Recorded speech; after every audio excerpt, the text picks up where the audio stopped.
The future of the sprints in Maurice Gleaton, who actually was a part of the Nike Elite program. They choose the top tier of the top tier. He's just really showing, yes, I am the elite of the elite when it comes to high school. I'm going to do something different. This Nike Elite program is poured into him like, look, be confident, do these things. He's done that. He's in lane 9. But listen, damage can be done. He has no pressure on him. He is a baby, and he's like, the goal was to make it here. Now it's just about having fun. Coleman ran 9.94, Bednarik 9.90 in their semifinal heat. Those were the two fastest times. They were the only heat with a wind that was outside the legal limit, 2.1 meters per second. But Bednarik was very controlled there. Looked like a guy who could definitely go 9.8 lows, if not faster, here in this final. What I'm loving about the final for both the men and the women, it's finally like no more like I'm going to hold back, no more control running. It's almost like I'm going to a certain extent, forget all my training and I'm just going for it. So for me, yes, I'm expecting a certain number to pop up for both men and women when they cross this line. Dennis Mitchell has done a great job with both. Kung Fu Kenny Bednarik, 26 years old, two-time Olympic silver medalist in the 200. Silver at the Worlds in 2022 in the 200. Was a 100-meter finalist in Paris, finishing 7th. Now looking to grab a 100-meter national championship here at USATF Outdoors. You know, Kung Fu Kenny said he wants it bad, but he's the man beside him, Christian Coleman, his new training partner, has tasted this. And when I say when he decides to put his mind on something, Christian knows how to get the job done. Coleman with the best starts in the world, and in the semifinals he showed some carryover from that start all the way through the finish. That's something that had maybe been missing in a lot of his races this year. You know he's going to be right out there at the front at the beginning. Can he finish this final? And Trayvon Bromell, 9.84 earlier this year to win the Rome Diamond League. He won his semifinal and looked like he left some in the tank as well. Another guy who generally gets out of the blocks very well. Yes, and you said that 9.84. When you run that earlier in the year, it's still in your body. No matter how the first 2 rounds have gone, maybe someone's got you here and there, that 9.8 is still there. And I guarantee you that's what he's trying to call on, that same form. A 9.84 was Bromell's best since 2022. Trying to get on another U.S. team. Trying to win the national championship here.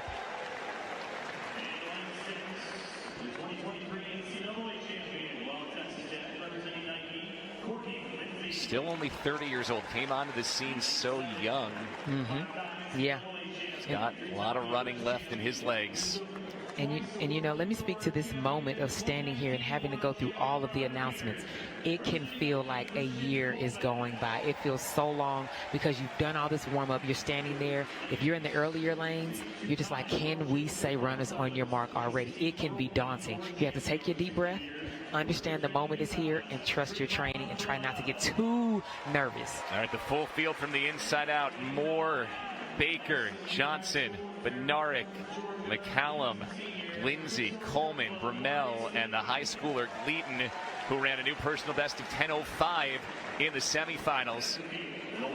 I've still got my eye on the orange of Tennessee in the middle there in 5. T-Mars McCallum, the world leader in the 200 this year, has been winning race after race with fast time after fast time since the college season ended. And he'll try to spoil the party between the training partners, Coleman and Bednarik.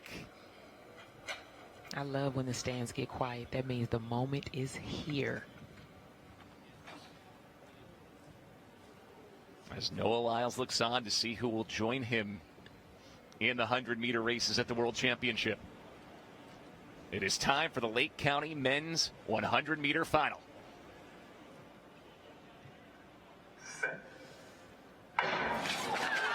Good start for Coleman again. Courtney Lindsay's gotten out well, but now here comes Bednarik trying to move to the front. It is very close as we come to the line. Bednarik takes it.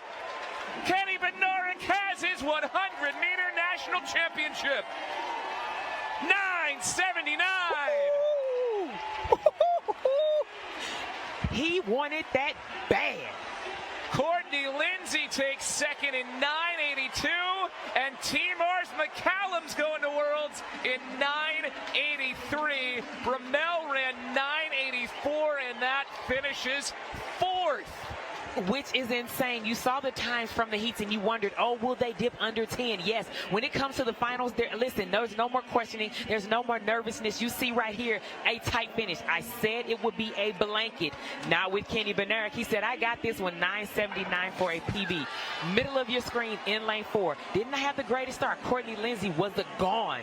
But Kenny Bednarek said, I know exactly how you start, but I know how I end better. Oh my goodness, that was an amazing, impressive run. The top 7 ran 9:92 or faster. That includes the high schooler Maurice Gleaton, who matches the other outstanding high schooler Tate Taylor with a 9:92 high school record. What is happening when baby boy Maurice Gleaton runs 9:92 against vets?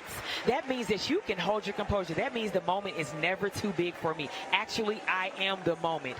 9:92 from a high schooler in this situation. So Kenny Bednarek breaks the 9.8 mark for the first time in his career and wins his first 100-meter national championship. Courtney Lindsay's on the U.S. team with a personal best 9.82, delivered it when he needed it most.